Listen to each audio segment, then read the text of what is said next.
Selamat malam, salam sejahtera. Terima kasih karena bersama dengan saya di Nazilin Unity Channel. Ini satu lagi perkara yang paling duka cita untuk Perikatan Nasional. Daripada Harapan Daily, gelombang pas sudah jadi kocakan air hijau. PN semakin pudar, kata Khalid Samad. Apa cerita? Pengarah Komunikasi Amanah, Khalid Abdul Samad menyifatkan pengaruh pembangkang yang dipanggil gelombang hijau sudah menjadi hanya kocakan air yang tidak memberi seberang kesan. Bekas Menteri Wilayah Persekutuan itu berkata demikian berdasarkan kurangnya kehadiran peserta Himpunan Selamatkan Malaysia minggu lalu. Malah, pimpinan utama pembangkang pun tidak hadir. Perhimpunan yang dibuat pada 16 September itu memang kita kata ianya gagal. Kehadiran pun kurang. Pemimpin-pemimpin utama pun tak datang. Yang sibuk buat promosi pun tak datang. Inilah yang paling teruk. Mempromosi tapi tak datang. Tak tahulah. Orang lain pula yang datang. Dan lagi teruk, orang lain pula yang disiasat oleh polis di Raja Malaysia. Ianya habis begitu sahaja, kata Abdul Samad. Tiada sebarang kesan. Apa yang dia nak selamatkan Malaysia pun kita tak tahu, kata Khalid Samad.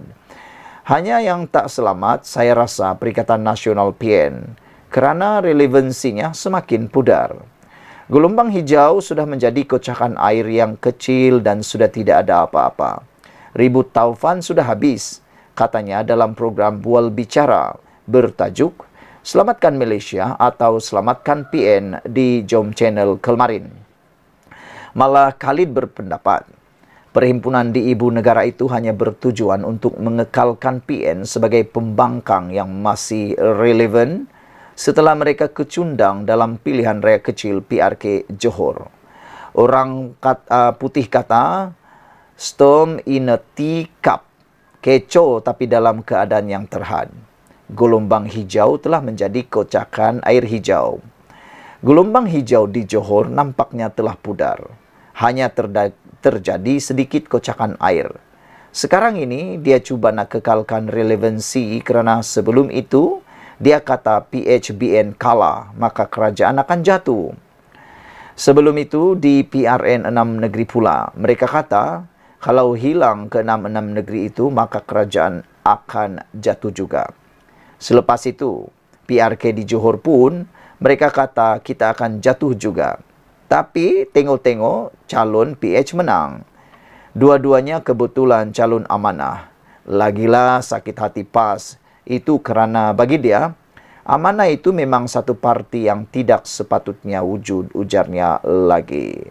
Sekian lagi untuk kali ini.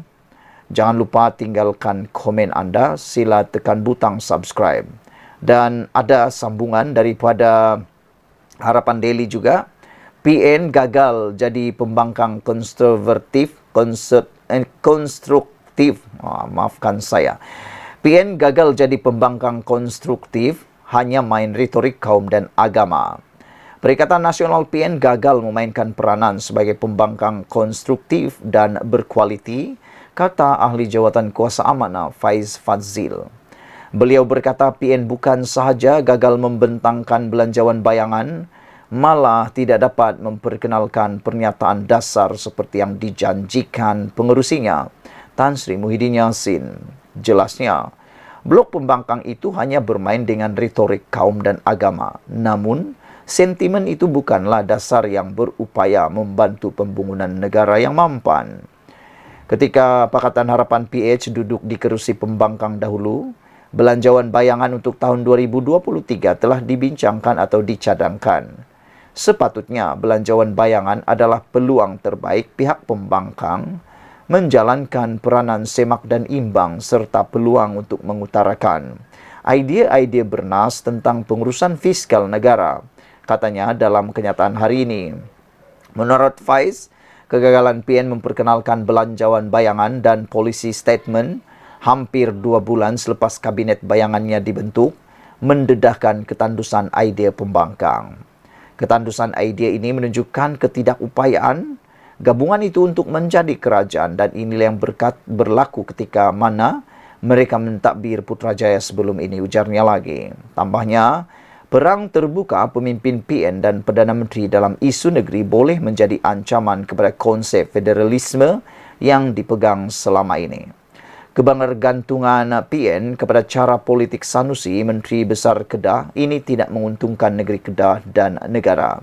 Sanusi harus memahami bahawa Pulau Pinang telah sekian lama menjadi penghubung Kedah untuk hal-hal perdagangan antarabangsa. Oleh itu, Sanusi seharusnya lebih bertanggungjawab kepada rakyat Kedah dengan menumpukan aspek pentadbiran dan ekonomi dan bukannya berpolitik siang dan malam, katanya lagi. Pada 9 Februari lalu, Sanusi dalam ucapan mempertikai kedaulatan negeri Pulau Pinang dengan mengatakan bahawa ia dipajak daripada negeri Kedah. Susulan daripada itu, bekas Ketua Menteri Pulau Pinang, Lim Guan Eng, menyelar tindakan Menteri Besar Kedah berkenan dan meminta ditarik balik kenyataan tersebut. Sekian dulu untuk kali ini. Jangan lupa tinggalkan komen anda. Sila tekan butang subscribe. Malaysia kita punya, kita jaga sama-sama cintai Malaysiaku. Bye-bye. Selamat malam, salam sejahtera. Terima kasih kerana bersama dengan saya di Nazilin Unity Channel. Disangka Perikatan Nasional akan mampu menang pada PRU 16 akan datang. Rupa-rupanya PN akan bungkus habis pada PRU 16 nanti.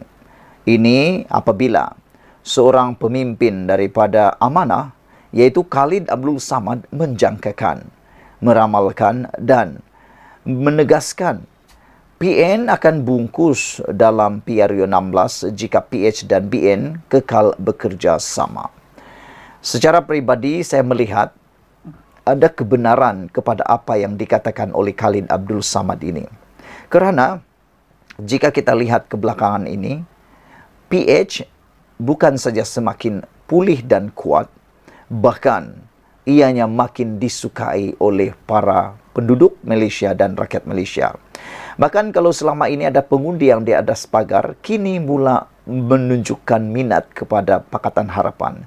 Kerana mereka dapat lihat bahawa Anwar Ibrahim yang kononnya dikatakan oleh Mahathir Mohamad tak boleh jadi Perdana Menteri, tapi akhirnya sekarang telah membuktikan kredibiliti dan juga kebolehan beliau menjadi Perdana Menteri, sehingga kan sekarang ini beliau telah mengorak langkah demi langkah, rekod demi rekod baru dicipta oleh Anwar Ibrahim, termasuk menarik pelaburan yang tak pernah orang capai sebelum ini.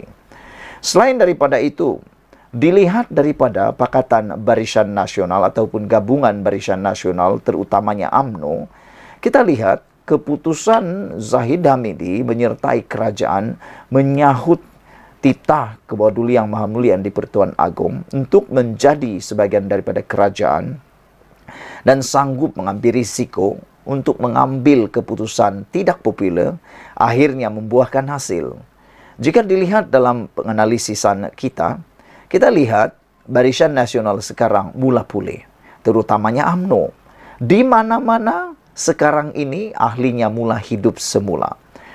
Ahlinya mula membersihkan pejabat yang sudah kotor dulu. Ahlinya mula berkumpul semula. Ahlinya mula bermesyuarat semula. Bahkan mula percaya dan yakin bahawa mereka mampu menang pada PRU 16. Selain itu, UMNO, Barisan Nasional, mempunyai akar umbi yang kuat. Sama juga dengan Pakatan Harapan. Itu sebabnya apabila Khalid Abdul Samad mengatakan, kalau PHBN kekal bekerjasama, PN akan bungkus. Kerana kedua-dua bergabungan ini, khususnya Pakatan Harapan dan BN, serta UMNO dan juga parti-parti yang ada dalam Pakatan Harapan, mempunyai akar umbi yang kuat. Apapun yang jadi, pasti kedua-dua gabungan ini akar umbinya tidak akan goyang, tak akan goyang langsung. Ini bermakna mereka mampu kalau bergabung bersama pada PRU 16 nanti, memang tak ada peluang langsung Perikatan Nasional. Dilihat pula dalam Perikatan Nasional, khususnya Parti Bersatu, kita dapat lihat Parti Bersatu tidak mempunyai akar umbi sekuat parti-parti yang ada di Barisan Nasional juga di Pakatan Harapan. Kebanyakan akar umbi Parti Bersatu sebenarnya datang daripada PAS. Kalau tidak ada PAS, boleh dilihat Bersatu mempunyai kelemahan yang sangat besar, yaitu kekurangan akar umbi. Dapat dilihat dalam PRN 6 buah negeri baru-baru ini, termasuklah pilihan raya di Simpang Jeram dan juga di Pulai Johor. Dapat dilihat, kalau bukan PAS yang bergerak ataupun ada juga bergerak daripada parti-parti lain, tetapi lebih banyak digerakkan oleh ahli-ahli atau akar umbi PAS. Lihat saja, banyak kemenangan dicipta oleh PAS.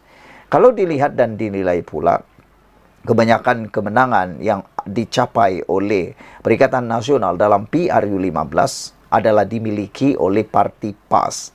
Dan ianya mungkin disebabkan oleh pengaruh PAS, barulah Parti Bersatu menang.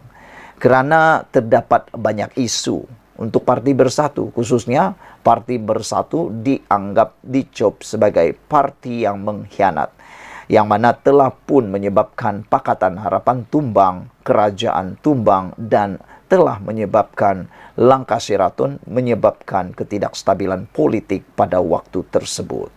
Khalid Abdul Samad mengatakan bahawa sebenarnya PN sedar dalam PRU 16 nanti, sekiranya PHBN benar-benar dapat mengukuhkan kerjasama antara sesama ahli dan memahami hikmah gabungan, maka kedua-dua parti ini akan menentukan PN bungkus pada PRU 16 nanti, katanya lagi. Sekian dulu untuk kali ini. Jangan lupa tinggalkan komen anda. Apabila Khalid Samad juga mengatakan bahawa sebenarnya PN itu hanya kecoh sana-sini, namun tiada apa yang boleh dicadang atau ditawarkan oleh mereka, kata Abdul Samad. Kemenangan yang PN capai dalam PRU 15 ini akan kita dapat reverse kerana mesej daripada mereka nampak macam tidak ada benda apa-apa. Kecoh sana-sini, kecoh sana, kecoh sini, tapi tak ada apa yang mereka boleh cadang dan tawarkan. Maka mereka adakan perhimpunan pada 16 September lalu untuk menaikkan semangat ahli dan juga relevansi parti. Malangnya, himpunan itu gagal, ujar beliau lagi. Sekian dulu Malaysia kita punya. Kita juga sama-sama cintai Malaysiaku. Bye-bye.